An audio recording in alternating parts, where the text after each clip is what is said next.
Hello, I'm Ben and welcome to Tasty Classics. I bought this MG ZT 190 off of eBay and I bought it for £400. The reason it was 400 quid is because it's not in very good condition and it's a non-runner. But I want to see exactly how much it's going to cost to return this beautiful MG Swan Song back to the road and preserve the last best thing that MG did before the Chinese got involved and started, you know, churning out these turds. Right, let's have a little look at what we've actually got ourselves here. I bought this car off eBay, like without seeing it at all. I had it delivered to me, but I thought for 400 quid, how bad can it possibly be? Well, the listing said it doesn't run, it's got a huge fuel leak, the brakes don't work, it's missing engine parts, it's been parked for months, and the paintwork's very poor. Ugh. Boo! So how much exactly is it going to cost me to get this beautiful thing back on the road? Well, I have made a table. This table here, I'm going to put all of the cost of all the parts and any labour that we get done if we're going to have to sort paintwork and stuff, and we'll see at the end of it if I've managed to sort you know, a nice one out of these out for cheap, or if I could have just gone out and bought a better one, probably for the same amount of money and no work. Which is probably the case because they're not that expensive cars, but I really like them. It's not just because like I'm a Austin, you know, fetishist or anything like that. The first thing to note is this is the 190, which means it's got a 2.5 litre V6 petrol engine in it, powering the front wheels, which is great. And that's, you know, what else do you want in your MG? Well, maybe the V8 one, that'd be fun, wouldn't it? But this is not the V8 one. This is the V6 one, and 190 horsepower should be plenty, shouldn't it? The bodywork looks decent on the back. A couple of little scuffs there, but nothing to really worry about. Nice polish will sort all this out on the back, I think. The side, again, appears to be all nice, but there is evidence of welding repairs down here, which, I mean, that's sitting prouder than the sill should be, this patch that someone's put on. So I think it'd just be a case of maybe, I don't know, doing something with that to brighten it up, but you might have to completely redo it if you wanted it to be as nice and flush as that. So I don't know, we'll see how much the rest of the paintwork costs first before we start getting stuck into things down there. Because like from here, if it was all the same colour, you probably wouldn't notice. The roof is rough, man. That is not good. So it's going to want the roof painting, but thankfully, obviously, it's just, you know, there's lots of masking points. It doesn't join onto anything, so a painted roof wouldn't be too bad. Is the windscreen intact? Yeah. The bonnet, again, is Lac-Appeal Central, isn't it? Don't know what sort of caused all this, but maybe it's like a bad paint repair in the past or something, or it's just the way it's gone with the sun. But it looks like, yeah, bonnet and roof, pretty bad. There's also this scuff down here, which just doesn't look great, and if we're going to make a nice car out of it, I'd sooner get that painted than the bit on the sill if we are going to have to look at budget. But everything else is quite nice. It's missing its towing eye cover and the headlights are properly yellowed out. So we'll see if we can get a little bit of polishing going on there. And this side, again, I can't see loads of it because it's against the fence, but it doesn't look too bad at all. AA Gold member, I bet that's come in handy. Good news here is we've got towing eye and we've got that, which we need, don't we? Because otherwise there'd be a hole in the bumper. Don't know why that's hanging down, but it is. Oh, Kenwood 6 CD player. Nice. But look at the interior on that, hey? That's proper smart. And this thing was on the road up until not a million, you know, years ago. Believe it or not, it has an MOT. But they just took it off the road because it was broken and they couldn't drive it because it was pouring fuel everywhere, apparently. What is a piece of wood? Various bits of engine. 24 valve quad cam. Yep, nice. But the back seats and stuff look half decent, even though they are... Oh. Ugh, what's all this? Oh my God, someone's hedge trimmer or something in the back. We'll have a little look in there after. I don't know why that's down though, but whatever. What's all this? Oh wow, here we go. loads of service history. Is this the latest one? What year is this? Yes, 2025. So the MOT expires in 2026, and the advisories were tyre, brake pipe covered in grease, and a couple of suspension arms corroded, which is cool. I mean, these things rot like buggery, so I'm hoping a lot of any welding stuff is going to have been done, because that would have really eaten into time, wouldn't it? And there's some invoices for things there as well. Oh, nice. Owner's book. What's that on the back? Oh, that's handy, isn't it? So is that auto electrical vehicle? Okay, cool. Bit of service history. So it's from Rugby in Warwickshire. Right, so first service there, can't read when that was. Oh yeah, 14,000 miles. Then one at 29. Then one at 44. Come on, baby. Give me another service. Oh yes, then one at 59 and one at 66. This thing has been incredibly well looked after. Why is it not on the road? 72,000 miles. BM Spares and Repairs. My name is Ben Molesworth. Was that me? No, it wasn't. 80,000 miles. 85, 88. Right, so 88,000 miles. What mileage is on it now? Roughly 100 and something-ish, so it's going to want a service as well. I'll dig into all that paperwork to see if there's like a cam belt's been done or anything, because I'd like that to be the case, because I have years ago, me and a friend did a cam belt on one of these engines, and it was a right pain in the arse, so I'd really rather not do that. In here, it's got a bit grotty from sitting. Here is your classic Birmingham spec, bit of carpet stuck on top of another bit of carpet, stuck on top of another bit of carpet. They love doing that, the old MG Rover drivers. What have we got down here? Door handle. Oh yeah, that's for that there. This car's complete. And are these, they look like the cover bolts for an under tray, or for that maybe? I don't know. Nice little Kenwood tape player. That'll do for us, won't it? Nothing in there. No treats for us. We love a good convoluted cup holder on this channel, and if I remember correctly... Oh, yes! Happy days. And it looks like it all works. That's awesome. Last best one of these that we saw was in that Saab. If you remember that. I'll try and include a clip of it. And that's very cool as well, isn't it? Yeah, can't see mileage or anything because there's no battery, but let's try and get under the bonnet and have a look. So for me, like, today is kind of all about seeing if I can have an idea of what parts this thing needs. That battery looks really good and semi-new, and it's unplugged. I wonder if we could just plug it in.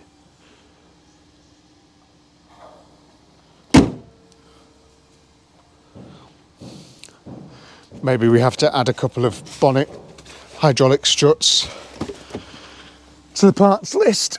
Ugh. Put this little device on there. For something that was only MOT'd the other day, it's full of spiders and stuff under here. That's interesting, isn't it? We've got an engine and it looks really complicated compared to what I usually do. That's the bonnet catch. Is that the bonnet or is that a throttle cable? That looks like a throttle cable maybe. I can sort of hear, is that the throttle pedal I'm moving? Because the bonnet catch worked then. Anyway, we'll have to find out what that is. And lots of sort of snapped pipes. How has that happened? What has happened to this thing? I've got myself a real headache here, haven't I? So this looks like just sort of push-in fuel fittings, maybe. That's where the fuel comes from there. And I imagine if we try and start it, fuel's just going to pour out of there or something. Something else missing there. What's supposed to go there then? Why is this so complicated? There's a lot more pipes here than I thought there would be. Let's plug this in. Something's drawing current then, I heard, but I don't know what. I'll go and grab the key and we'll have a look. Okay, well, I mean, that's first sign of good news, because that was one thing I was worried about, because obviously of the badge of this thing. But these engines are pretty good. Is that, I reckon that there is supposed to go to that, because that just looks like a little vacuum thing. So I reckon that's supposed to go to there, and that's one fuel rail, which goes down here, probably to the back of the car. Maybe it's an out or something like that. And then you've got another fuel rail here, which looks a little bit sketchy. And that goes into here. Maybe that's a fuel pressure regulator. I'm just making this up. And then that's supposed to go into there. And then that heads off down to, or is that vacuum for something then? Maybe that's vacuum. And then you've got, that's your fuel rail there where your injectors are. I think the first thing to add to the list is possibly going to be a Haynes manual. Okay, let's put the key in. Okay, there was life in that battery. That's awesome. Let's just jump inside. What have we got? 104,000 miles. That's pretty cool. We'll take that. All off, including the fuel lines. Nice. Oh yeah, we've got absolutely banging tunes. That's the main thing I was worried about. Anyway, I don't know about you. Does this work? I'll just turn it on, off. That does work. Fantastic. Right, okay. So we've got blowers. What else is there that could possibly go wrong on one of these?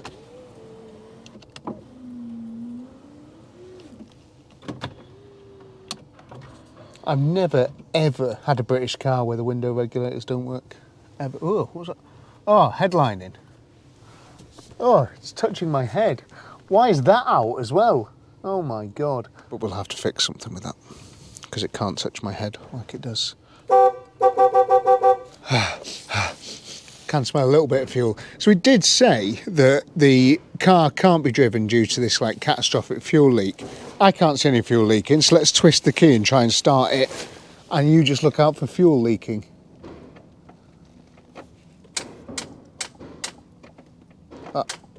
That's a sign of a dead battery. But again, should have been enough to power any fuel pump on. Or is the fuel leak under the car, I wonder?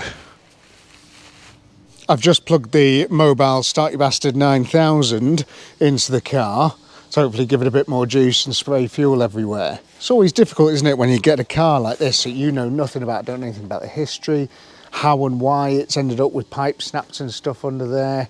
It's just, I know it had work done. They said they replaced thermostat housing, so maybe they broke that as they were replacing it. I just don't know.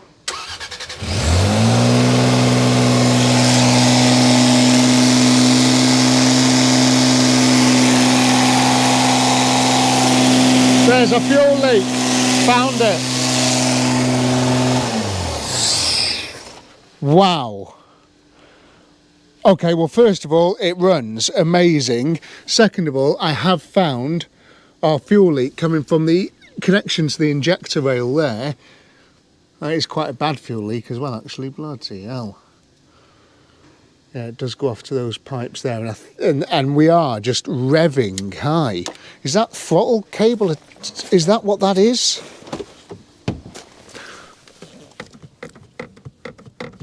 Yeah, it doesn't feel like that's attached to anything. But yeah, that was revving its knackers off, wasn't it? Bloody hell. And was it revving its head off because it's missing a load of like this stuff here?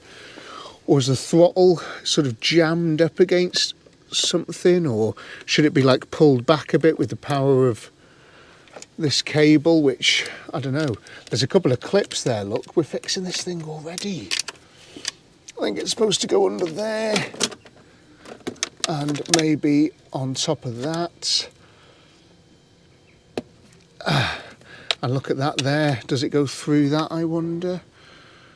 Where does it attach? There it is. Look there. Oh God, I'm such a good mechanic. Put that in there, and then that, I will imagine, you have to sort of lift that up. Nice, proper cable throttle job this though, isn't it? What's that attached to? That's weird, okay. So if you lift that up, try and hold it in place, slide that little cherub in there.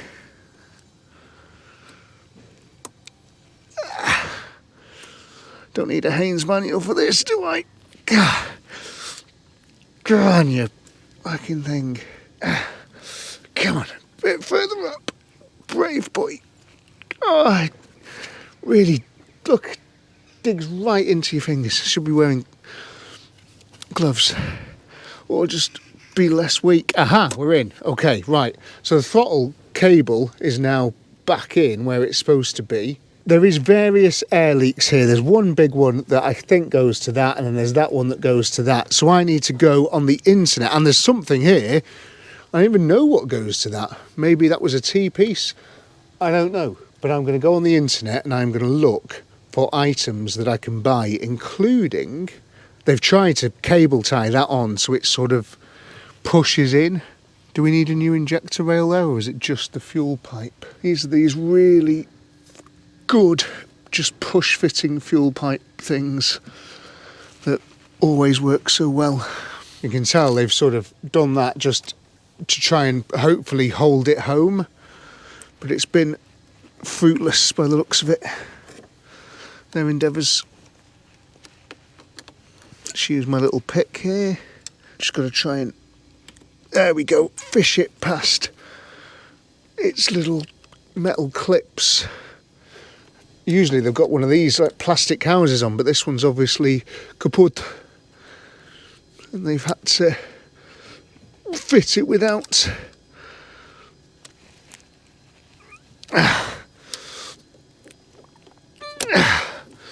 Okay, right. So that's a fuel pipe, which, I mean, looks fine. That thing there is supposed to be attached to that somewhere. Is there anything else in there? There's that, which is supposed to go on it, and then this yellow sealing ring. These items, I have just fished out of this injector rail. Oh, and more black sealy things. Oh, and more. That orange thing there, look. What else is in there? So this is one of those things, you can't just like bung a bit of pipe on there or anything, because you need the right fittings. So we need this fuel pipe, which just goes from there to there, and it just looks like a small black fuel pipe. Surely that's not going to be too hard to find. Famous last words. Okay, what else? That air pipe. Right, let's go and do some hunting.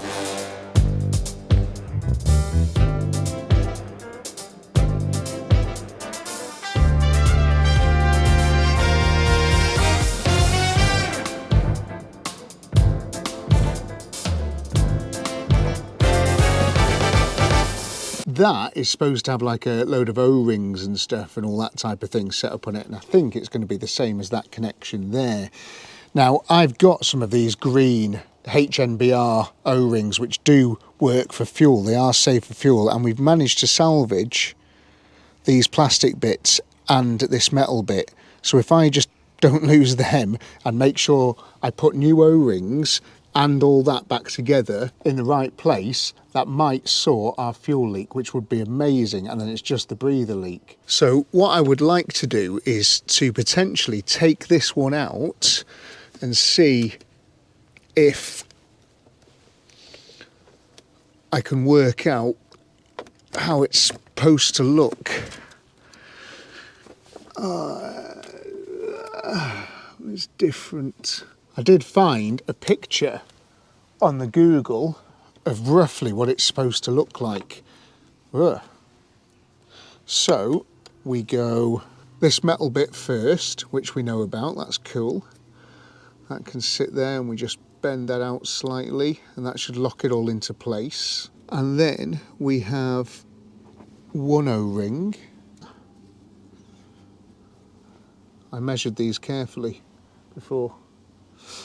And then you go for this little spacer here, and then we go for this yellow O-ring, which I think is that size, slightly bigger one, and then that sits on the top of it like that, and that is what it's supposed to look like, allegedly. So I don't know if now I can just send this home and that one, and potentially that might be our leak fixed. And if that's the case, I mean, that's mega, because that's cost me nothing. Okay, That was a nice firm click. This metal clip is a little bit sketchy. It's not the best. They are sort of doing something, but I think I might put a cable tie around it like that other person did, just for extra security.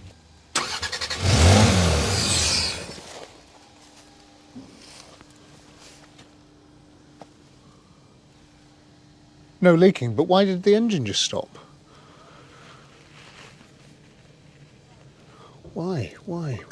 I mean, I know it's got 6,000 vacuum leaks, but it ran before.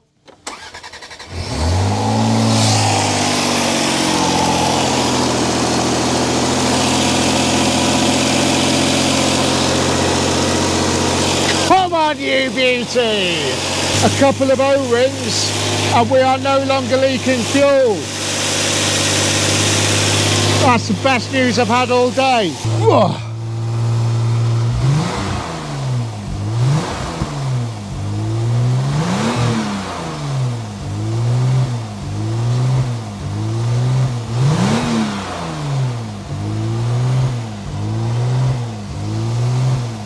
Bizarrely, we've got no engine management lights on or anything either.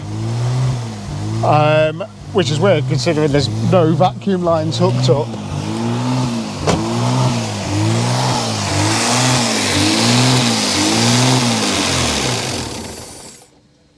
Interesting. That was cool, wasn't it? You just turn it off by doing that. That's awesome news. We've got no more fuel leak, and she was running really nicely then. And those vacuum lines that I need, I can get. They are online, but they're going to take a little while to get here, annoyingly.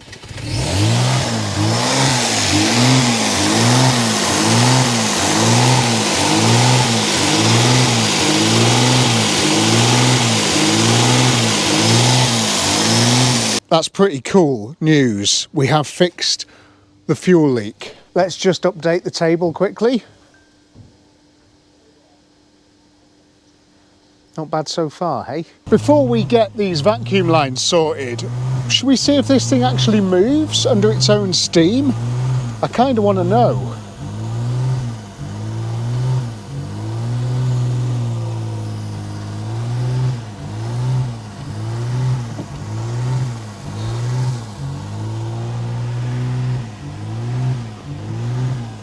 It does! The brake pedal is, I don't know why I'm shouting, I've got a microphone on. The brake pedal is rock solid. I don't think the vacuum assistance is working because there's no vacuum lines. Power steering is working.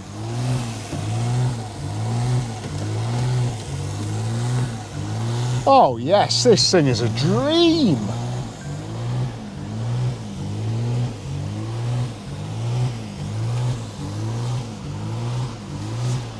How good. Yeah, the brakes, it's like hitting a plank of wood because there is just no vacuum assistance to them whatsoever. This side looks all right, though I haven't seen this side properly because it was delivered and put against the fence. Cool. All the wheels and everything look decent. All the tyres and stuff needs some real, it's been sat for a while. It's going to need a proper good detail, this. Oh no, what's this? We've got a scratch. That'll buff out, we'll buff that out.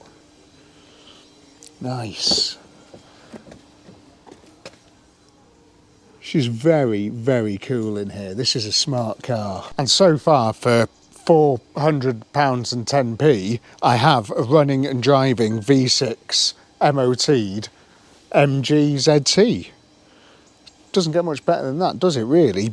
But we don't know much about this engine yet because it's just not running properly. As you know, I never throw anything away. And down there is a load of like breather pipes and stuff. That's off a Focus, I think.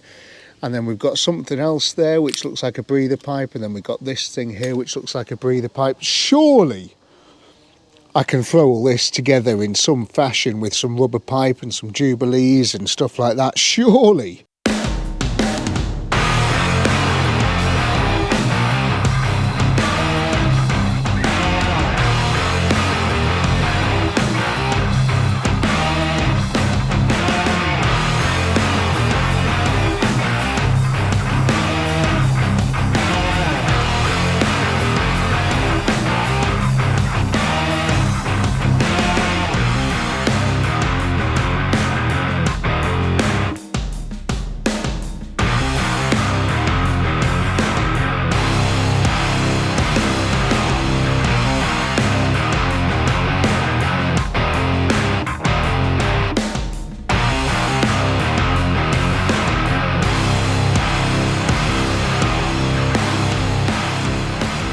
Well, I mean, it's a bit of a rubber pipe massacre. However, I've done a real nice job of this.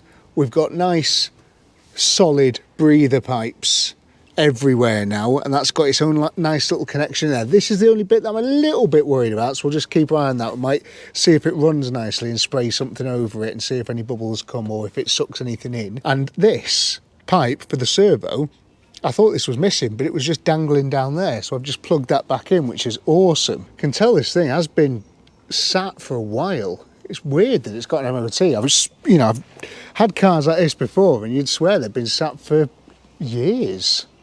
Anyway, if this thing runs nicely now, I mean, that's cost me zero, maybe another 10p for those metal fixings, but okay. Oh, this doesn't want to run at all now that I've put all that back together. Ah.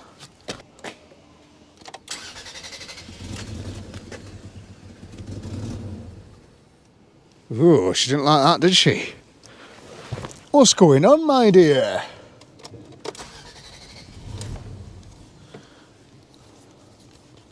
Are you not well?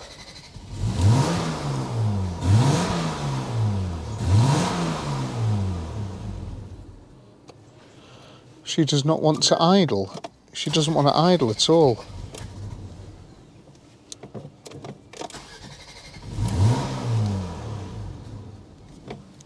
I'm giving it throttle, I'm giving it gas.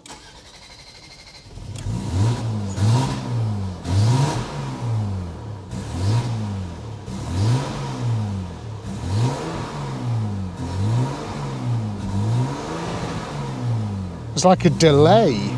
Yeah, she's not keen on whatever's happening here at all, is she? It's like we've connected something up that was disconnected for a reason. I'll have to take this out again.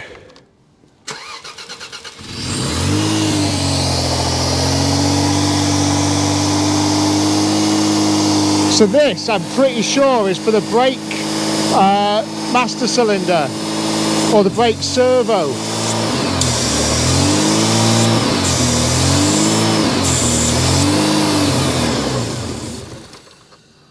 But yeah, when that's attached,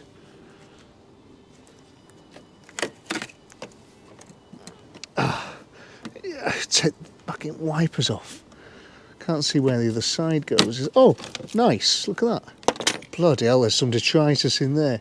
Right, so that goes round there, past all those spiders and down to the brake servo behind this panel here, which in turn is behind the engine.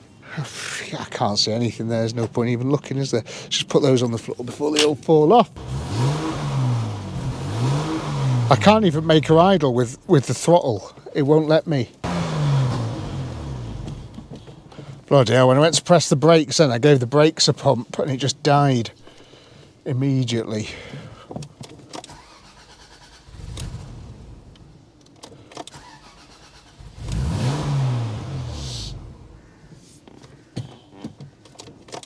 I wonder if the servo's gone or whatever that little one-way valve looking thing was.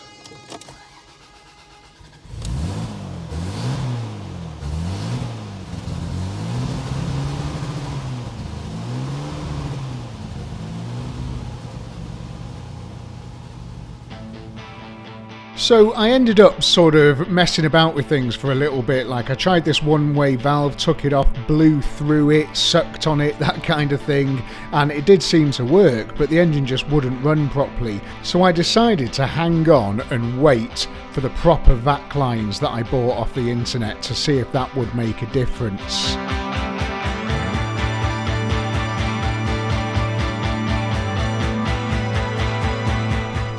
So after a while, the new one had arrived and I roped in Rob to come down and help me. So we got rid of all the stuff that was there and yeah, we just put the new vacuum lines on, had a bit of a look over everything. I let Rob have a look over things as well because sometimes two brains are better than one and his brain does work better than mine. So I asked him to get stuck in to have a look at a few things. And also I forgot to connect the microphones up through this bit, so I'm doing a little bit of voiceover. Anyway, it's goodbye from me because at about this point coming up, the microphones did kick back into life.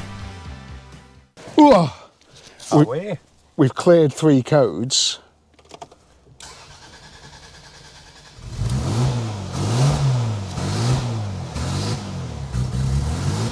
But if I don't keep revving it, it's going to die. This thing firing to life. So yep, 3 codes back again.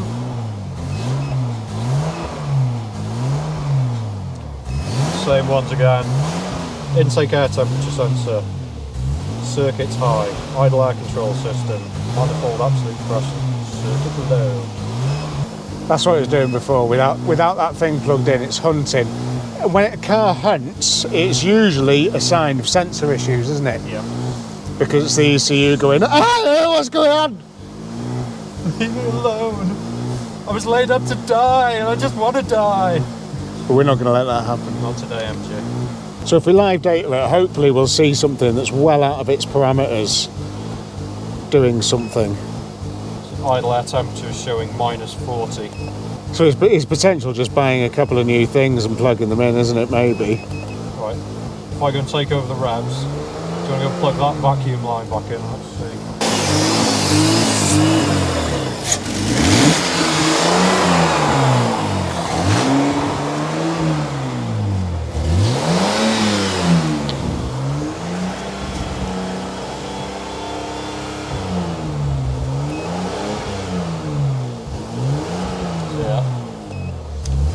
Air temperature's all over the place, isn't it? Throttle position's working. O2 sensors, do we get any?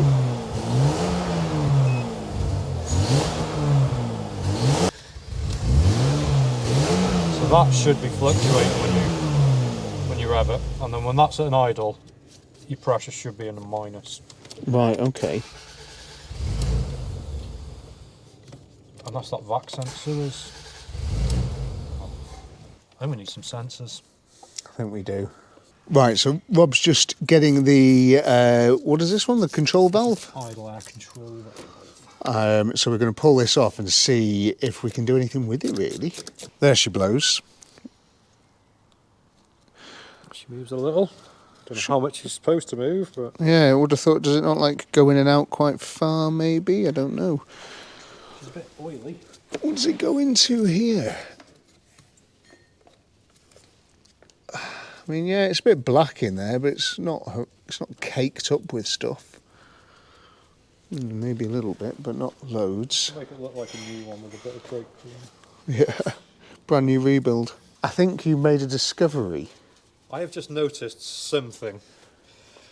So when we unplugged this was plugged into this wire here. Right. And it was really tight, which... Because all of this stuff, as you can see at the back, it's all been out. Everything's been out on this car because it had, I think, a thermostat housing or something done to it, so everything has been out. Proper job putting back together, isn't it? Yeah. But interestingly, that was tight, and that is a no-go on electrics. And I've just noticed these 2 plugs here are identical. Oh, wow, okay. And I think that one should go in there, and then that one should attach to this. And then the wiring sits a lot more nicer. So interesting, okay. That does, that would make sense. It would make a lot of sense, yeah, because that there looks like it feeds nicely to that plug, doesn't it? So I'm going to put this back in, connect the wires up, and that would make sense why we weren't getting any air temperature reading, and it was reading -40, because if it's ploughing it with voltage that it shouldn't see. Wow. What would you do without me? Well, it hasn't ran yet, has it? So let's just see, shall we? Yeah, but... Our survey says...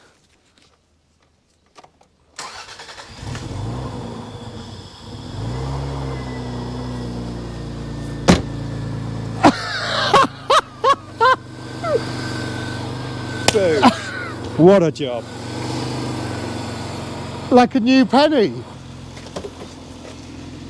No engine management lights or anything. She's still got all fuel in her.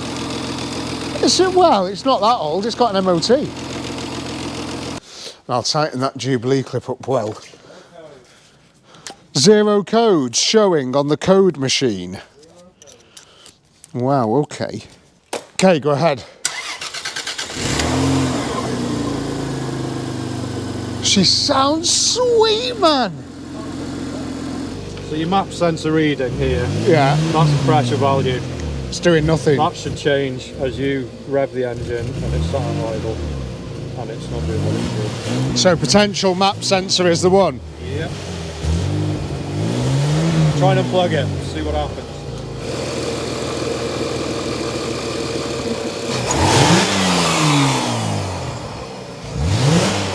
There we go. That's gone to 9 now, but little rubber.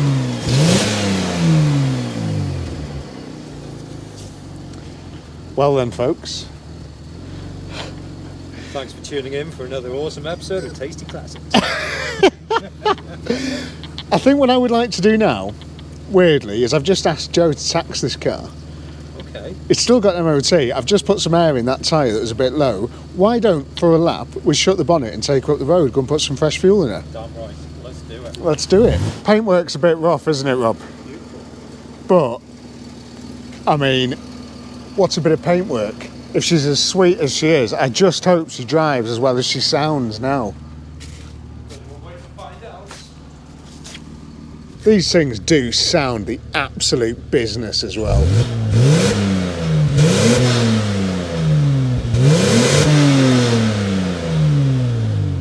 Nice. One of those things, 400 quid on eBay. It's cost me a 35 quid breather pipe so far. That's the only thing it's cost me to fix this thing, and a couple of things. So the table looks like this. I mean, there's a table with all the prices of how much it's cost us so far. It's not bad, is it? It's not bad. You haven't got my day rate on that. What? I'll buy dinner. Okay, here we go. Maiden voyage. Maiden voyage.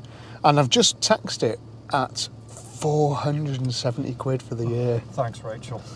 Oh my God. Oh, hello.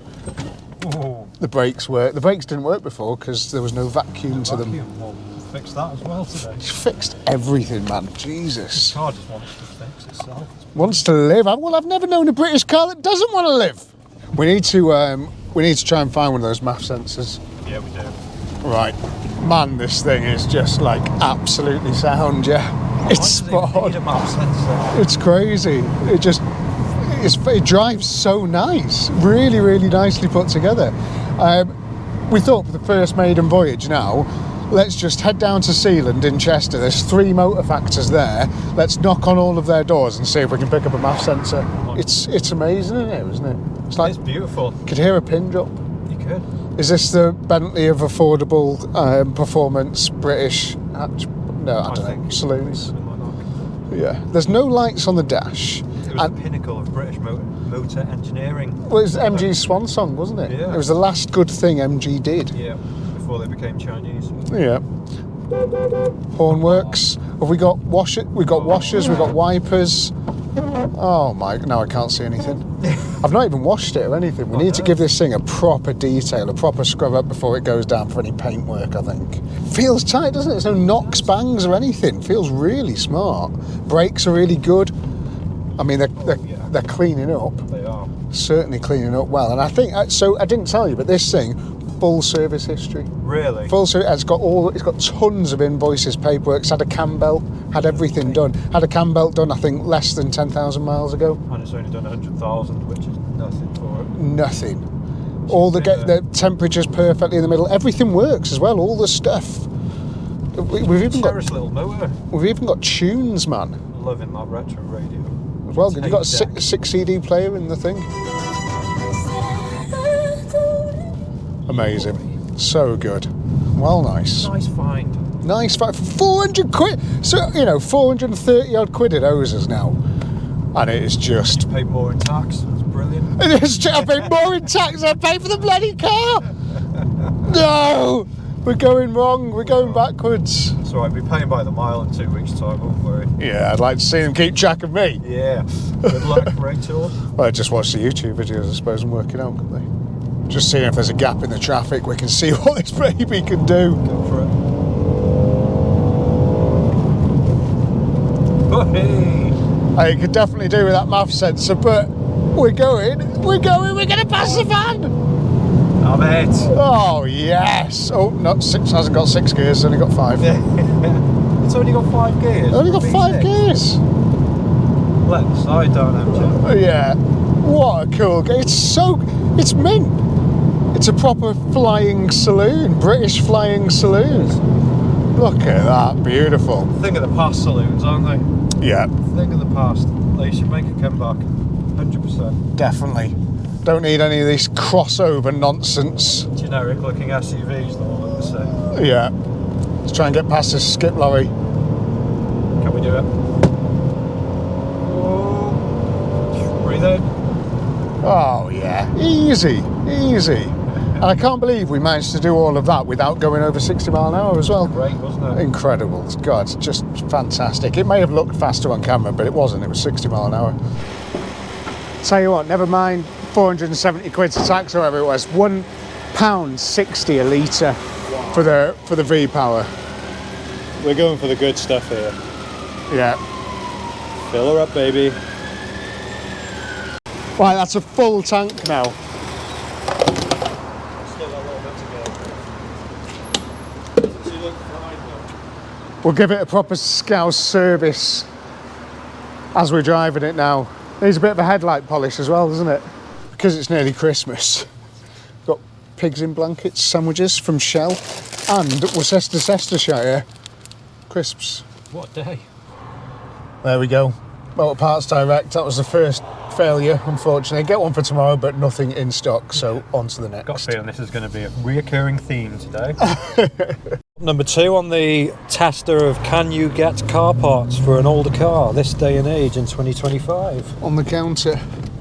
GSF, German, Swedish, French, and it doesn't have it on the sign, but they also do British gas, I hope.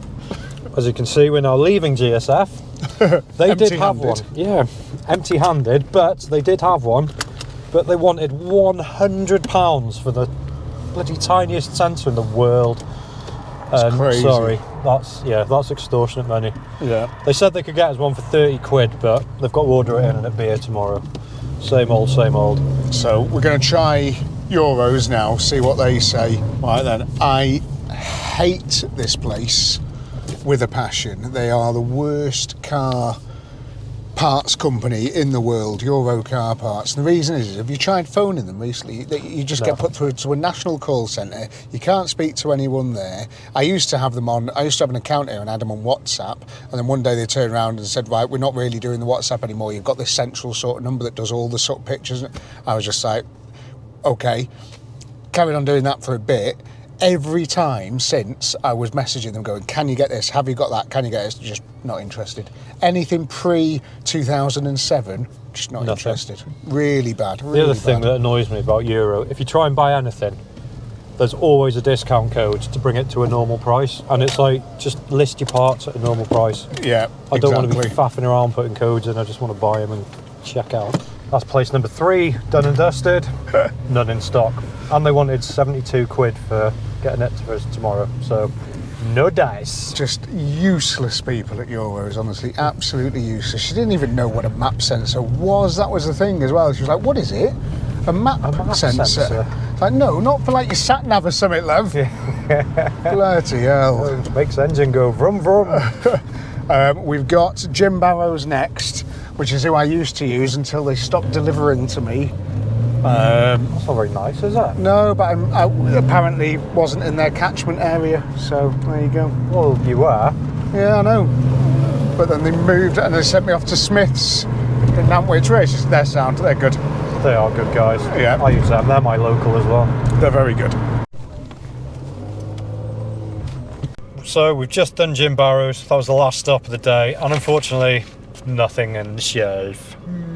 Never got, like, why have they, it fits on Land Rovers and Rovers, so many cars it fits, but they just don't have it on the shelf. Gluten Morgan and Wilkeman today, Fumph, on the MG ZT, this gorgeous vehicle. Now, I have spent the grand total of £37.89 on a new map sensor. Or MAF sensor. I can't remember what the last letter is, but it's a sensor. And here she blows. Ooh, shiny. Now the bonnet on this thing is adamant that it doesn't want to stay up, because why would it ever need to, you know, it's such a reliable car. So we are going to have to get a couple of new bonnet struts, which is fine, but it's just more expensive, isn't it? So this is a little sensor what we're changing here, and it is just held in with 2 crosshead screws, believe it or not, which is pretty good, isn't it? Ah, they're the squeaky kind.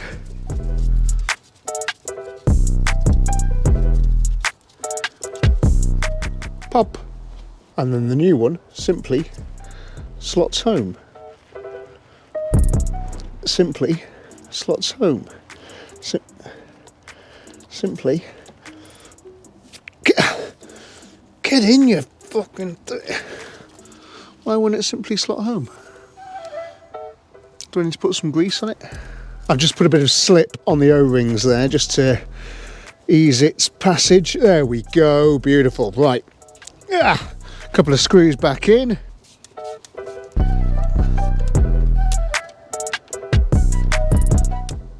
Beautiful. Plug that little fella back in. What's going to happen with the running of this car now that we've done that?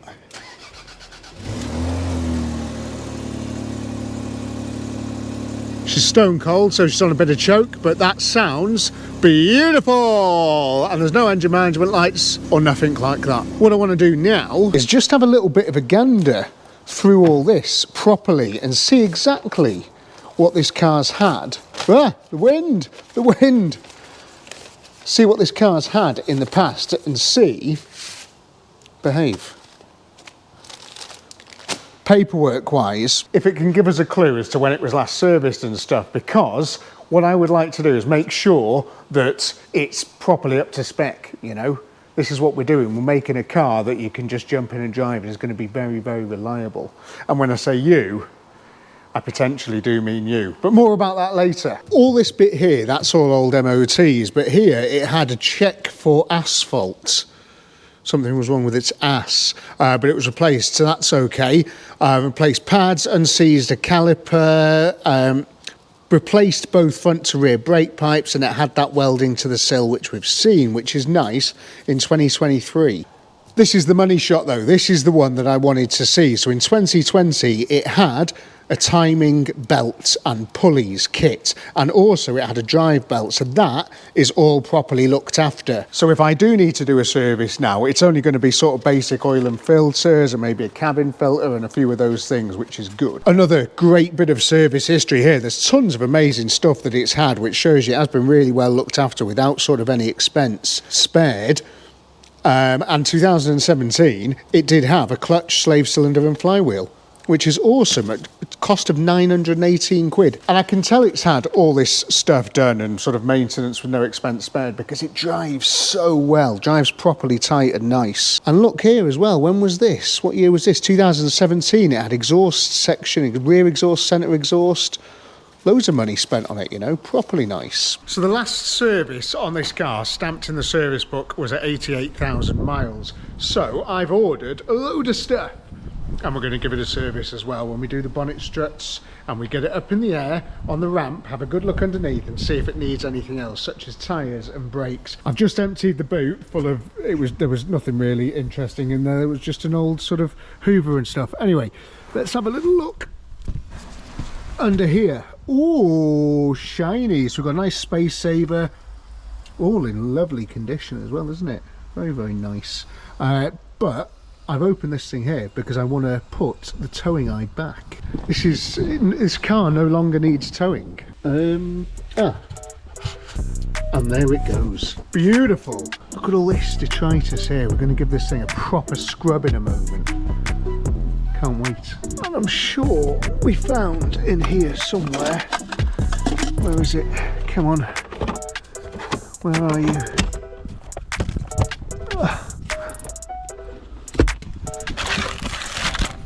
Back here, no.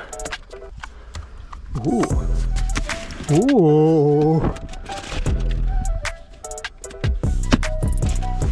So many good things. Oh. Hey, come on. This is what we're after. and somehow she just slips elegantly into the bumper. She's so beautiful. Now this goes somewhere on here and it holds in these pipes at the back. Ah, right, it's there. So that's my 2 bolts for it, which I've archaeologically found from inside the car. And what, that just sits down there, does it? Where does it go then? There? There's the oil cap, that covers all this here, look. Right, okay. Oh, tidy.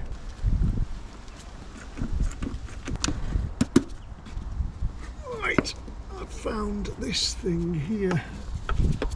It's all got to just be held down properly though. Okay, there we go.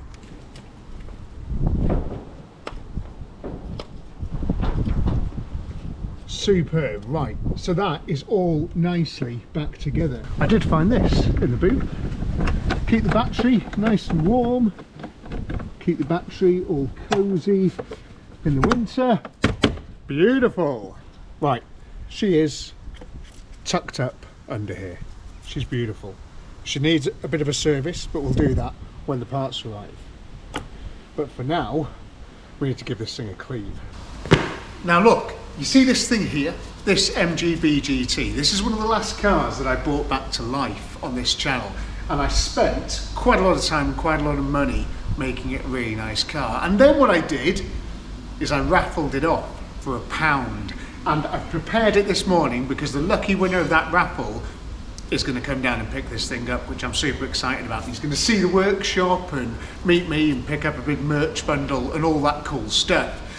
And this MG ZT behind you there is going to go the same way. And you've got to believe me when I tell you this, I would love to not only keep them all, but more specifically to keep this car. I just think it's so nice, and it's the right colour, the right wheels, the right engine, and you know, it's a nice one. It's been so well looked after. It would make a really good entry into the fleet of my cars, but I can't keep them all. I do need to bring some cash in to keep this stuff going and to keep the show on the road. So it is up for raffle. Now there is a link in the description of this video that you can go on and you can put your pound in the machine and you can win this car and drive it home. And the car will hopefully be mint and ready to go when you come and take it away. You know, it'll be properly nice, because one of the reasons I'm doing all this stuff today and we're about to give it a clean is tomorrow morning it goes down for paintwork, which is super exciting, and I can't wait to see it afterwards. But we'll cover that very, very shortly. But for now, if you want to go and put your pound in the machine and try and win this thing, you can do. I mean, if you want to wait till the end of the video to actually see what the car looks like and see how good it is, then I don't blame you, you can do that as well. And in the meantime, there is a couple of other ways that you can help support my wonderful YouTube channel, where I bring these old cars that a lot of people would have just forgotten and sort of scrapped or broken up for parts and stuff. If you want to help me out to bring these things back to life, the biggest thing that you can do to help me is to hit that subscribe button. If you hit that subscribe button, I'd be incredibly grateful. I'm trying to sort of get the subscribers up, you know, because I've got a collection of videos of various, as you can see here, I'm showing you various amazing cars that would have otherwise been forgotten, but I've brought them back to life. You know, I've spent the time and the money and the effort bringing these things back to the road, and I love doing it. I really, really do. And if you want to sit there for hours and hours and hours and watch that back catalogue of cars being brought back to life, then hit that subscribe button. That'd be really awesome of you. It's great seeing some of those cars there, isn't it, that just flashed up on the screen. I remember doing all of those and how amazing they all were and enjoyable they all were, and there's tons more on the channel as well. There's loads and loads. I think there's a couple of 100 videos on the channel of stuff being resurrected, including that Focus in the background there. So if you do want to help the channel financially, there is a couple of things you can do. You can go on our Patreon and you can become a Patreon like all of these whiz kids have done here. So you can see their names on the sides of the cars. when I go and wash them and make them all, you know, clean and stuff again. I put the names on the side of the car as my way of saying thank you for the sort of support. But also my other way of saying thank you to the Patreonaires is by giving them videos of behind the scenes stuff. So they knew about this car in September. And they know about all the other cars and everything else that's going on at Tasty Classics well in advance. I just put extra behind the scenes stuff on there. So if you want to see that as well, go onto the Patreon. The link is also in the description and you can sign up there and see all those videos. And if you don't want to do that, the only other thing you could do for the channel is to go onto our website, tastyclassics.co.uk, and you can buy some merchandise. We've got some really smart stuff, including this design of a new t-shirt. This is the Start You Bastard 9000, and it is really, really cool, and it's like an R2D2 C3PO thing that Kyle drew up for us. I think it's awesome. It's very, very cool. But you can buy the t-shirts. We're doing them in black and in white, and they're very smart, and they're due for delivery here on the 17th of December. So if you get your orders in now, we'll be able to get those shipped out for you so they'll arrive ready for Christmas. But you've got to make sure you get your orders in. There's only a limited amount of each one. We tend to do this with all the sort of limited designs that come on, and when they're gone, they're gone. But yeah, really, really smart. If you want to do all of that, great. But always remember as well, you don't have to do anything to support this channel. You can just sit there and watch the videos for completely free. And I still thank you for being here, leaving comments, hitting like buttons, hitting subscribe buttons, and just watching the video. That's what it's all about, isn't it? And seeing these things brought back to life and spreading the good word of the MGZ cars. And there she is, looking like a new penny. There's a couple of little chips out of the paintwork there, so I've got some touch-up pens, so I'm going to do that as well when it comes back from having all the main paintwork done, which is going to be good. I can't wait to see it all properly nice and shiny. A whole week has gone by, but this morning I went to pick up the MG from paint, and boy oh boy does it look spot on. Well pleased with that. A cool £1,000 it cost me, as you can see on the table there. It has increased the entire budget of this build quite a lot, but I mean, it's still a very, very cheap car in my eyes, you know. But still, we'll cue the sort of "my mate can do it cheaper" comments in the comment section. I then took her back to the workshop for the last pieces of the puzzle, getting it serviced, having a look underneath and sorting the interior out before I can call it a properly finished car. So do you remember this bit of the sill that was all black and just had that bit of welding that you can see there? They've painted that for me as well, and they've just done a superb job. It takes your eyes off it. There's no point re-welding the sill and stuff. It looks absolutely fine, and you can barely notice it. You'd only notice if you were really looking for it. Brakes-wise and tyre-wise, I just want to have a quick look over this thing. The brakes, the discs on the back, there's no lip, and they look absolutely fine. They just need a bit of use. And the pads, you can see there, they have been changed not so long ago. They look really, really decent, so I'm happy with that. Tyres wise, we've got some Nankangs on the back, and the tread, I mean, the tread's absolutely superb, so we should be all right with them. I just want to date code them just to make sure these aren't like the original tyres and stuff, and just sort of get an idea of when they were changed. I'll decipher them all in a second and we can see how old these things are, but let's look at the other corners. Similar story with the brakes on this side here, all looking good as gold. And I think, again, another Nankang on this side, which is great, with mega tread. Superb stuff, really pleased with that. Nankangs on the front as well, with, again, tons of tread. And the discs, again, they're pretty good. They've cleaned up really well. It's a tiny little lip. What I'd like to do is to just pull one of these front wheels off and just sort of check the brake pads and stuff properly, but that all seems fine. There's no binding or anything. It looks really good. Inside the arches and stuff, I mean, it's a plastic liner, but again, it looks dead clean. This one here, I can see the disc has got a bit of scoring on it, so yeah, I'll pull this side off and we'll have a look, but yeah, we've got another Nankang on there. I found the date code on all the tyres. They're all the same. They're all the 32nd week of 2016. So not that long ago at all. They'll do very nicely. There is a locking wheel up there though. I need to go and grab that from the boot. There she blows. Before I take this wheel off though, I've just remembered something.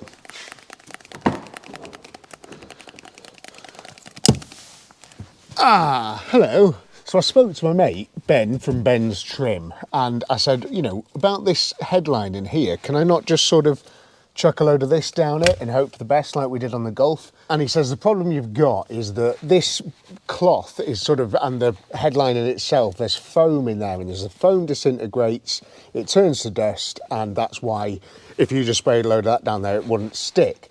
However, I can see there that it's all pretty much intact. So what I'm thinking of doing is spraying a bit down the middle, because I can get to the other side from the front there, and we'll try and stick some up now, and we'll just see if it lasts, and you know, while I'm doing the other service jobs and all that sort of stuff, and see if it stays stuck. And if it does, we'll go around the rest of the headline in and just sort of fill it in and get a card and sort of spread it out a bit, and hopefully that should be job done, because it doesn't look like it has disintegrated. I don't know why it's failed, but a lot of headlinings do, don't they?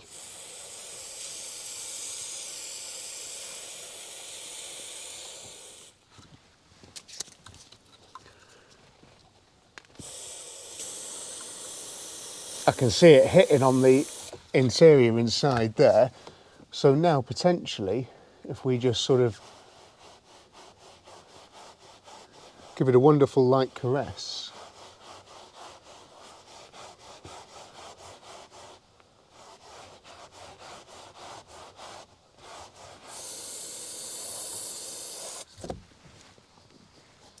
We're doing this in a well-ventilated area?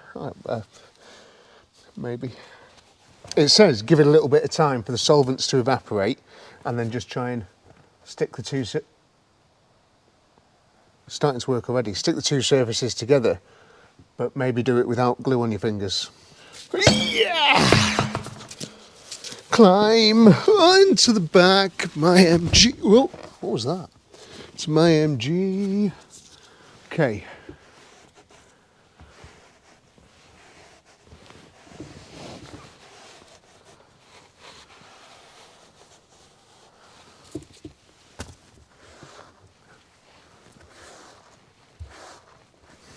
Doesn't look like it's happening, does it?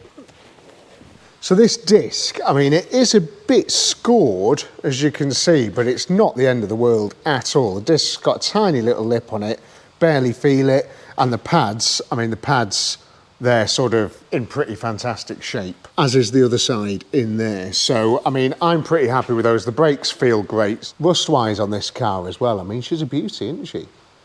Looks dead smart.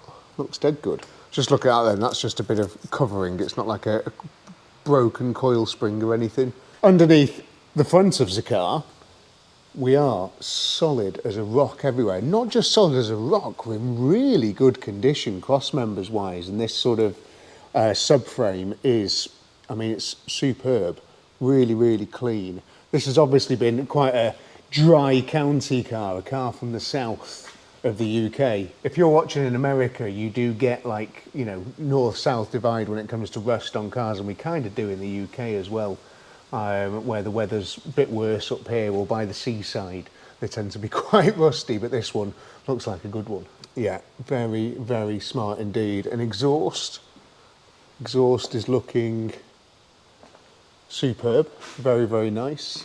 And the back here, boot floor up inside there. She's a dream. She is an absolute beauty. Look at that. Rear cross member again, bit crusty on there, but you can still see the paint and stuff on there, so it's good as gold. You can tell it's had lots of other little work, you know, drop links and stuff in the past. What the hell is that? Weird little bump stoppy things. Bit of scabby paint in places, but yeah, nothing to worry about at all. Look at that nice new brake pipe as well. Oh man, inside the sill there, she is good as gold. Hey, get this back on! We don't need it on the floor anymore. Let me tell you about the sale of this car, right? And the guy that I bought it off told me, he said, Ben, I've really, really struggled to sell this car. I've sold it like 2 or 3 times over, locally and on eBay, and people have just not turned up. And you just think, well, how have you struggled to sell this car for 400 quid? I think when you look at something on eBay, it's like non-runner, massive fuel leak, everybody just goes, oh, especially with the rep that these have got for, you know, rust and stuff. People are like, no, I'm not going anywhere near it. But if you're willing to take a chance like me, what a cool thing. He's done such a nice job of painting this bonnet. I'm so pleased with it. I can't wait to get the rest of the car done, the interior all polished up, so I can show you guys what it looks like. It's pretty cool. This bonnet doesn't want to stay up at all, and I'm quite particular about bonnets staying up because I tend to break down a lot on the side of the road, and like, I need the bonnet up and things. I mean, you wouldn't in this, of course, but sometimes I do. To keep your sort of classic MG on the road, you need to be able to just get under the bonnet and quickly check the water, quickly check the oil, quickly check that everything's okay. And if you're faced with a bonnet that closes and doesn't stay up properly, you might be less inclined to do that. So spending the eye-watering £54 on a couple of new bonnet struts, it's going to be worth its weight in gold for this car, it really is. Ow, it hurts your head when you take the weight off of that. Okay, and they're super simple to change, just a couple of little clips, so we might as well, you know. And in with the new, beautiful. Let me do the other side, and then that is one job off the list. Forgot actually, let's just quickly replace those cable ties that we just clipped off. Back to factory standard, you know. I do such good jobs of these cars, honestly. I think when they turned this from a Rover 75 to an MG ZT, for the chrome delete, they just essentially painted over the chrome, and that has flaked off in some places. Just these bits here. So what I'm going to do is just give them a bit of a wipe with this panel wipe here, just so the paint sticks, and there was a touch-up pen with the car. And there's a little bit on the spoiler there as well. As I'm doing this service, I'm just going to put a few layers of touch-up on these bits, just to take your eye off them, you know. Oh, look at that. This car is going to be like brand new. Could have done this for me in the paint shop, couldn't they? Mind you, they've done enough, I think. That is wunderbar. Completely takes your eye off it, doesn't it? So good. Nice. And also, another reason for this is that if you get a bit of paint over the ends of where it's sort of chipped off, you're hopefully going to stop it getting any worse as well, sort of just by holding the rest of the paint in place. So next time you wash it, you don't end up tearing half of the paint off, revealing all the chrome underneath. And because this was with the car, it's totally free. I'll leave that there, and as I'm doing this service now, I'll just go back over these once they've dried off and do them again, and yeah, it should be absolutely sound for a very long time to come.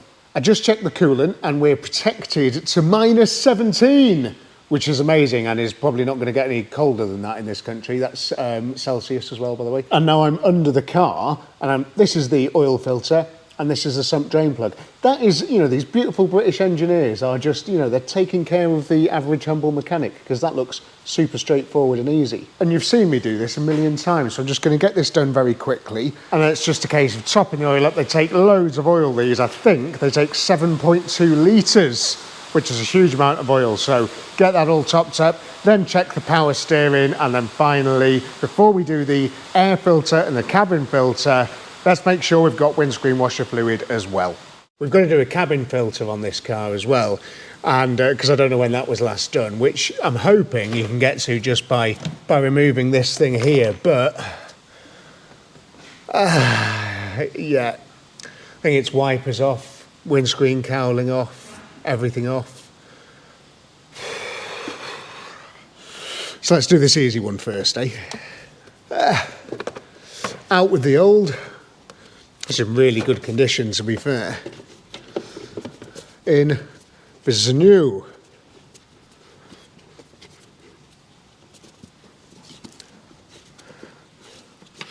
I bet this thing would sound absolutely incredible with a big, dirty ram air filter on it or something, wouldn't it? I think that'd be really cool.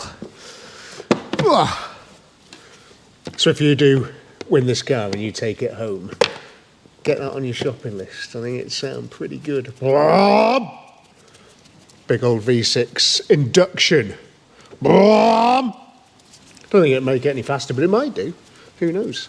But it would sound good. I wish it was just a case of like some cars, it's just underneath the dashboard and they just sort of slide in and out, but nope. This is a fair bit more involved, and it does involve taking the wipers off, which is a right old faff, isn't it? Just a bit of tape on the top of both wipers so I know where they sit, like that there, you see? So when I put the wipers back on, they just drop into exactly the right place. Get the pick out again. It's quite pick heavy, this episode, isn't it? Pop that there. You've just got to get them out without smashing the end of the sharp pick into your palm of your hand.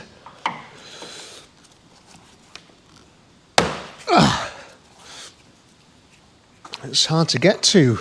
I don't know if you can see, but the reason I am going to the effort of changing this pollen filter on this car is because around the pollen filter is full of this, which is not ideal. I mean, that's just come from where the sort of windscreen, you know, it all blows onto the windscreen. That's fine, but you've got to sort of give it a hoover out and stuff like that. I don't know when it's last changed because it's such a faff on these cars. I don't know if they usually get included in the service, so I thought I might as well do it, you know, might as well give it a go.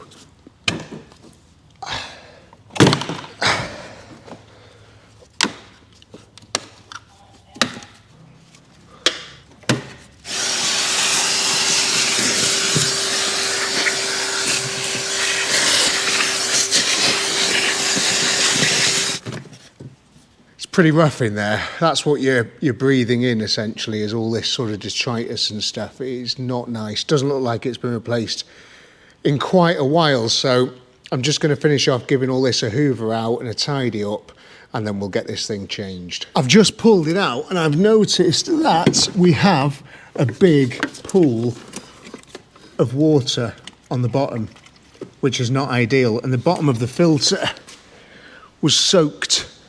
So that's going to give you steamy windows and all sorts of things. So what we need to do is, I wonder if I could do it with my finger.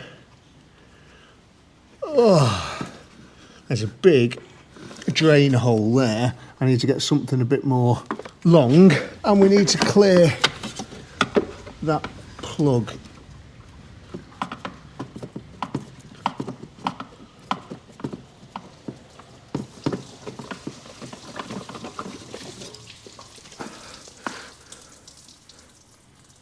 My floor thanks you.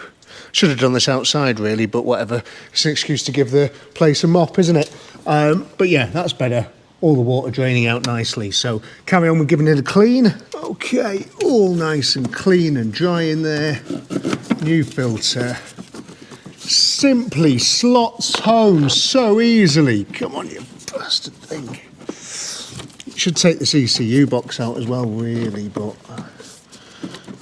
maybe that's just one step too far. Oh, feel the noise, the slot. Beautiful. Nice new cabin filter. Could spray a bit of perfume on that or something like some people do, and your car would smell nice. Anyway, we'll just smear it with some brake fluid or something. Some gearbox oil.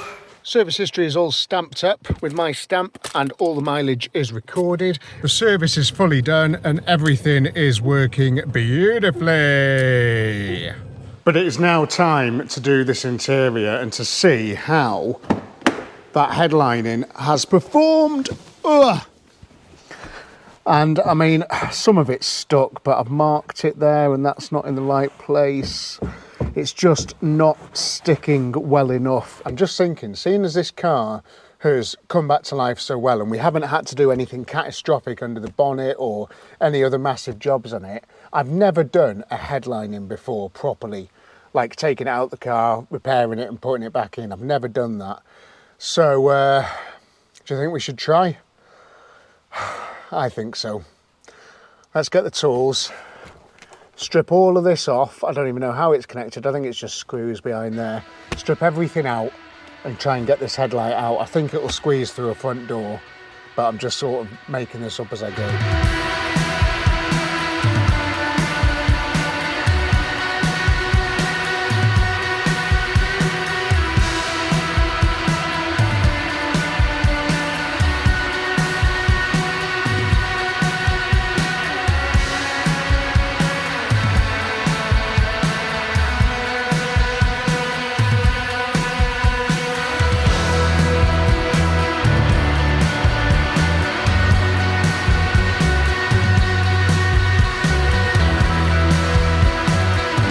Okay, so the headliner came out an absolute doddle. That was super easy.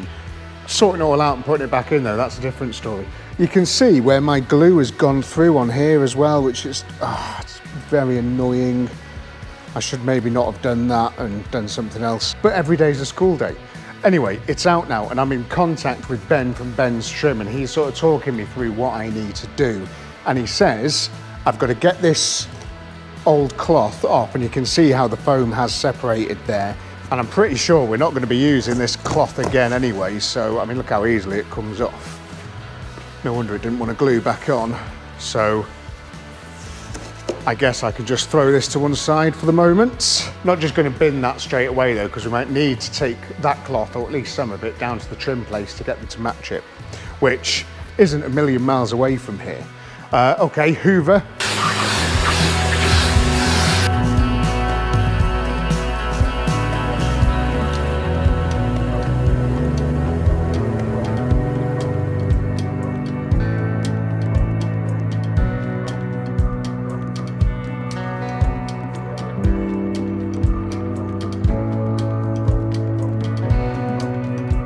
That's the majority of the bulk sort of hoovered up and you're just left with this stuff here now, which Ben says you need to use a wire brush. So I'm just going to get the wire brush and just try and like brush it all and then hoover it up as I'm doing it.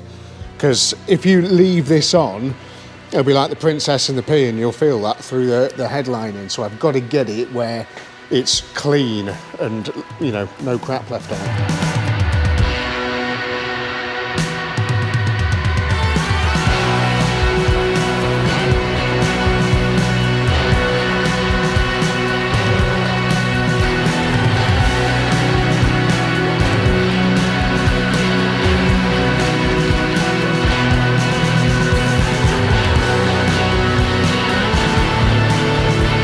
I don't know what this is made out of. Is that like a bit of fiberglass over it or something? Because my hands feel like they're just full of like splinters or something. It's very weird. It doesn't feel very nice. I should have maybe been wearing gloves. But yeah, they do feel like a million splinters in each hand. Am I having an allergic reaction? Just turned up at Trim and I'm just going to walk in with this like bit of old cloth and say, have you got something similar, hopefully?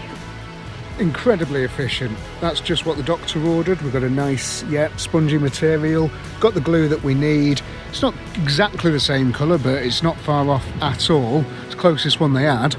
Just got to try not to crease it on the way home. Total cost with the glue, £45. I don't know what I'm doing, it's probably gonna go wrong. This bit here won't come off. I'm going to have to get a bit of a sander on this. I shouldn't have put all that glue on it. It's still sticky and wet and horrible. Doesn't help that it's absolutely spewing it down here again today. Just rain and miserable and wet and, oh God, nothing dries.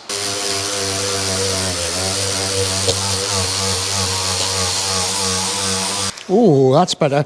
If I put it over this, like so, it's going to look like my face and be all bumpy and horrible. So I need to get it sanded, and I've only got 1000 grade discs. I've not got anything heavier duty than that. Anyway, if you can feel it, it'll show up.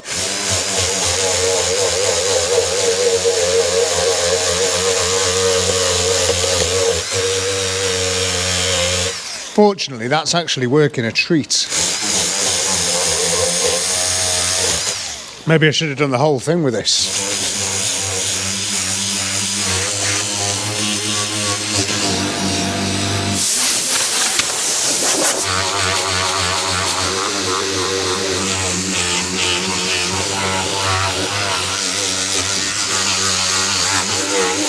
I put this sheet down, I don't know why, I just felt like I should put a sheet down.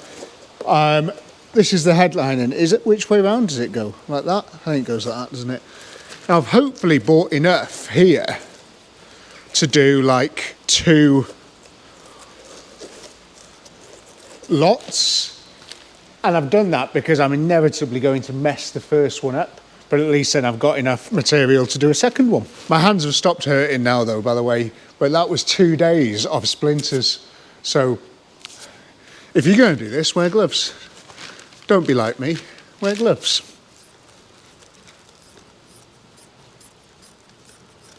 I don't know what I'm doing here, I'll carry on regardless.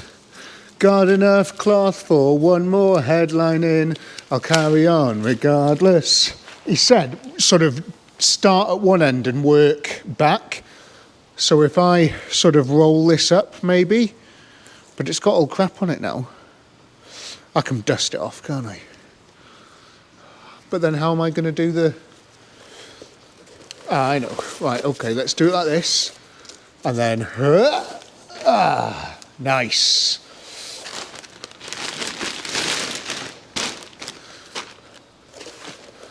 So if I cover all this in glue, and then cover this in glue, he says leave it for 30 seconds for the stuff to evaporate, and then you can make the two together, and he says just do it a bit at a time. But I don't know how I'm going to get that on set. I could do with like another pair of hands, but I've only got these. I guess I would lift it up from that end and just sort of like, I honestly, I don't know.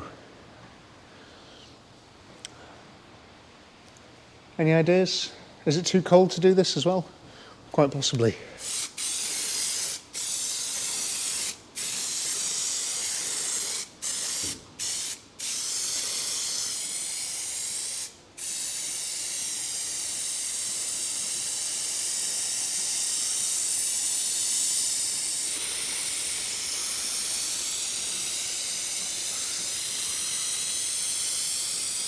That can is empty, so I've only really got, well, one shot at this cloth now. Oh my God, I'm nervous.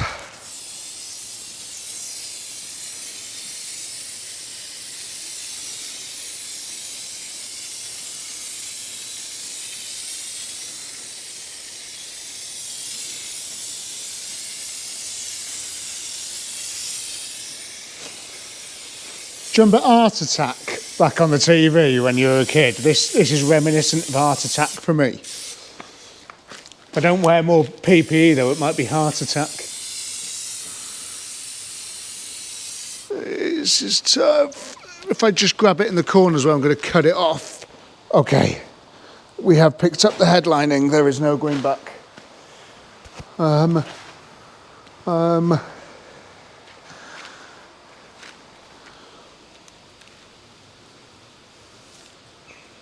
Oh, may have gone slightly better than expected. And he said, don't do it from the middle, do it from one edge, sort of going out. He didn't specify which edge though. I feel like I'd prefer to do this stood up on the bench, I think. I don't know why, I don't know.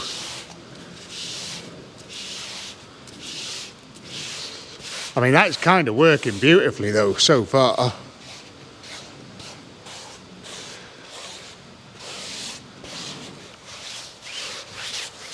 That looks really cool. Is this going to work? Am I doing something good?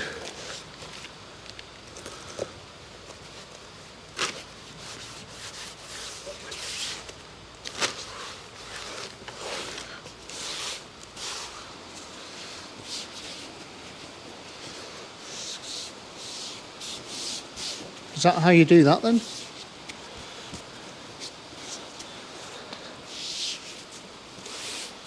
Look at these bits. That's cool, isn't it? How are you supposed to like get the indents in there though? I know it doesn't want to stick that much to like form these bits. Bit of heat or something. This is actually looking pretty good so far. Yeah, okay. I'm getting hyped. Are you feeling hyped? I'm feeling hyped. I'm going to send a picture to Ben from Ben's Trim in a moment and just ask him how I can get that, if it needs a bit of heat or something.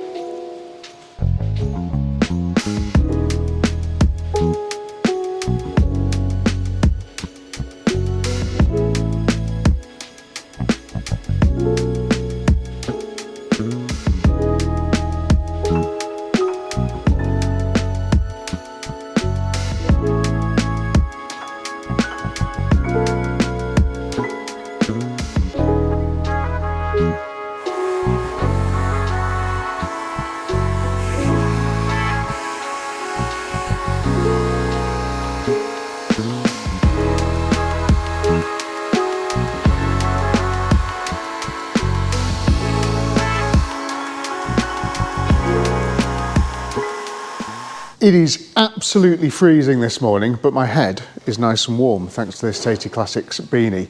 I've got loads of cleaning up to do. It is a bit of a bomb site in here, so we're going to get all this sorted. But I stayed late last night putting this thing back together, and oh my days, she's like a brand new one. It looks absolutely mint in here. There is one little job that I just want to sort of box off. The throttle, I don't know why, can't really see it, but there's a little bit of slack in it there. And I think by sort of adjusting this, I'll be able to take that slack up.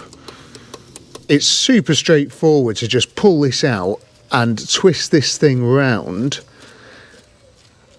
and drop it back in just about there, and then that gets rid of that slack on the throttle.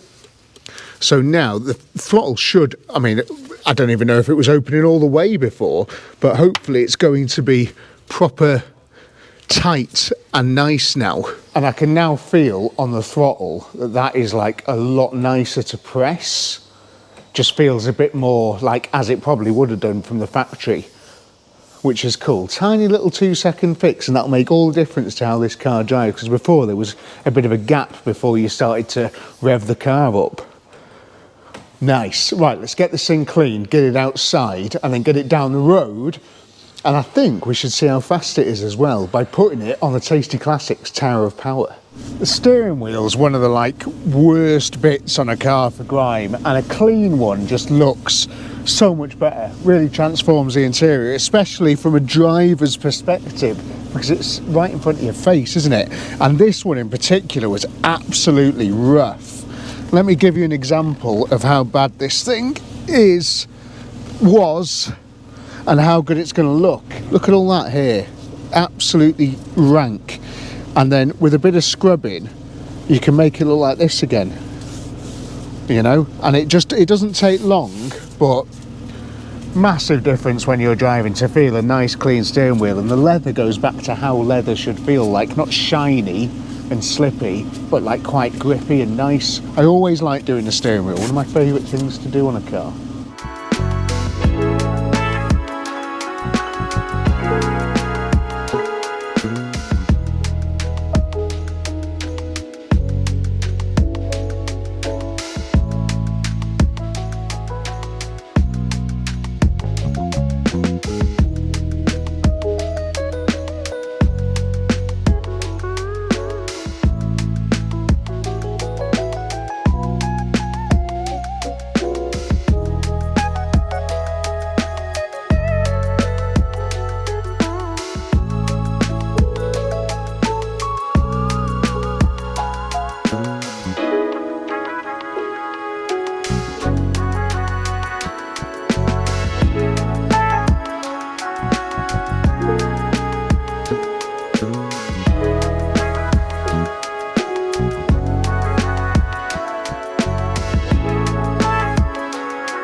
I bought this MG ZT for £400. And look at it now. What a machine. £1,649 and 47p gets you this much car. I can't believe that this car was that close to being scrapped, sent off to the breakers, and its life ended when it's so good.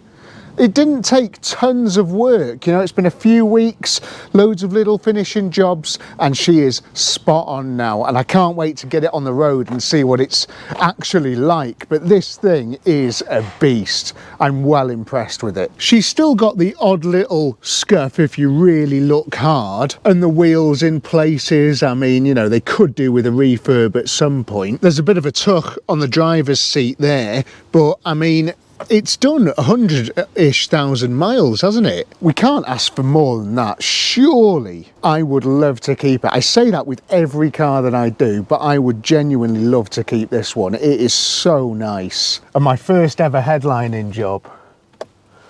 Again, well impressed, and it's given me a lot of motivation, like with the interior on the Eclat, that I can do a lot of this myself, you know, I can. I am capable. I did a bit of research last night, right, and I had a look to see if there was any other trophy blue MG ZTs out there for sale, and I found one on Auto Trader. And that car on Auto Trader, granted it had like 20-odd thousand miles, it was very clean, and it was the Mark II, and the Mark II is potentially, some people would say it's less desirable than a Mark I because this is the original one. I don't know, some people would say it's more desirable, whatever. But that car was £9,000, 8,990 or something like that. That is a huge amount of money. And I saw a little piece from Piston Heads, right, which is a sort of online magazine-y thing that we have in the UK. It's very, very good. And they did a feature recently on MG Z cars and how their prices were going up, and they were featuring an MG ZS, which is another car I would like to do based on the Rover 45, like this is based on the Rover 75. I would like to do one of those in the future, but they were going on about how much these Z cars have increased in value. And I think that's really, really interesting because, and another thing that I always say with cars from this era, being the sort of more tactile thing and V6 engines, nice sounding stuff, not so much baffling of exhausts and safety stuff and emission stuff that new cars have to do. This is the sweet spot for me. This is comfort, refinement, warmth, power, everything, you know, just a real nice bit of kit. And before it all went to touch screens and slightly duller stuff, you know, the kind of stuff that doesn't necessarily give you tons of driving pleasure, whereas this, well, now that I've cleaned the steering wheel anyway, certainly does. I'm absolutely overjoyed at my head. I know I keep saying it, but I love my headlining job. It's brilliant. And me saying that I do want to keep this car is real. Like, stuff like this is just, I've always been drawn to these cars. I've had a Rover 75 in the past, a diesel one with a BMW engine in it, and it was really nice, and I've just been on the lookout for one of these for a long time. And obviously this being the trophy blue one with the nice wheels and the V6 and stuff, it was the one that I wanted. I was really pleased to get it, and I hope that whoever wins this car in the raffle is as enthusiastic about as me about this car, and they want to keep it and enjoy it and just, I don't know, just be one with this thing. You could show this off, you could take it to Cars and Coffee, and I bet you this will get tons of people pouring over it at car shows. I really do. I think people are going to be like, oh wow, you know, look at that thing, when was the last time you saw one of those? And they're right, there's so many of these things now that have been broken for bits because they've all rusted away and, you know, aren't on the road anymore, whereas this one is now properly back on the road. And that, oh, bit of wheel spin there, that is what Tasty Classics is all about, bringing these things.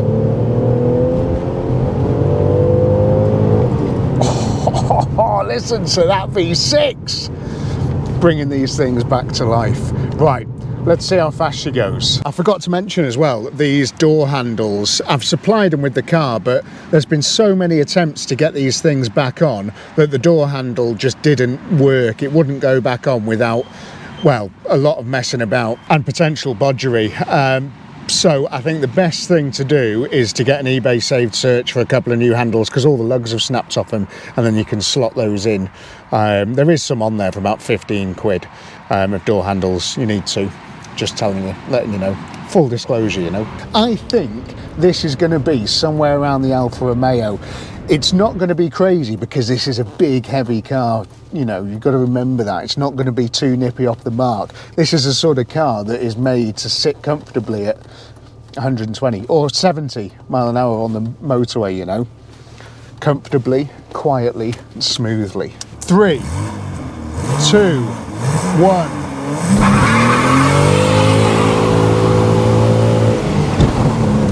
Lots of wheel spin, very greasy. Nice, not bad at all. Lots of wheel spin there because it is quite wet. Let's try and get less wheel spin. I think that would be quite good, but that's a decent time. She goes like a stabbed rat, this thing, as she should, being a big V6. Okay, we've got that to beat. 3, 2, 1. Less wheel spin.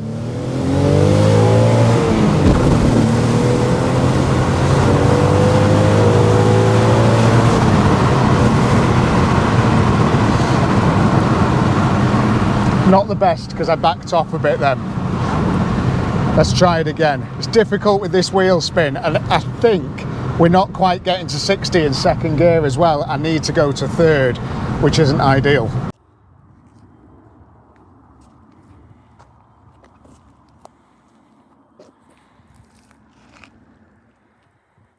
Okay, here we go. 3, now the tyres have warmed up. 3, 2, 1.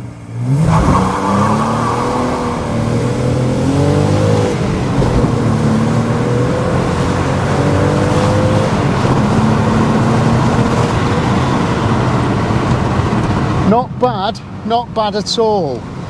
Could be worse. I don't know if there's much left in it. With the conditions, if it was a dry bit of road, we might do better. One more for good luck. Let's see what this thing can do. Come on, baby. Tyres must be warmed up by now. 3, 2, 1. That felt good. That felt very good.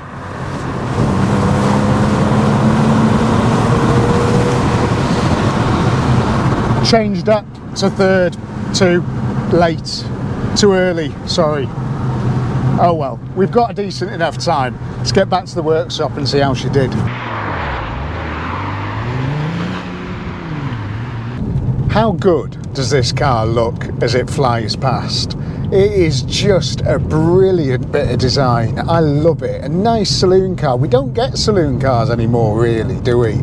You know, it's all these big horrible SUVs and stuff, but the sleek design of this ZT, something to behold in it, really is. Proper smart thing.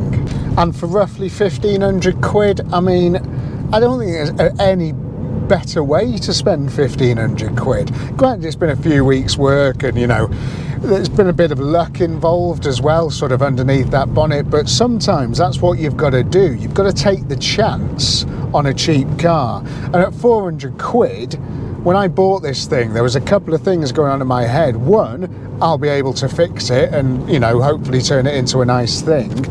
But two, if it's a complete basket case and the underneath's full of holes and the engine's knackered and all that sort of stuff, at 400 quid, you could probably break it for parts for that quite easily, which is usually the fate of these cars, you know, that does happen to them. And you'd get your money back at 400 quid. I don't know why it was such a hard sell for the guy, I really don't. But with the work that we've done to it and the amount of money we've spent, this is, I mean, such a bargain. Back on the road. pride of Britain. Listen, if you're like an American or something like that watching this, or someone from Australia, or I don't know, I know Japan got a lot of these, and a few other Asian countries, they did export quite a few of these over. But did you get these cars? I don't think you did you? I don't think they made it overseas. Have you ever seen one in America?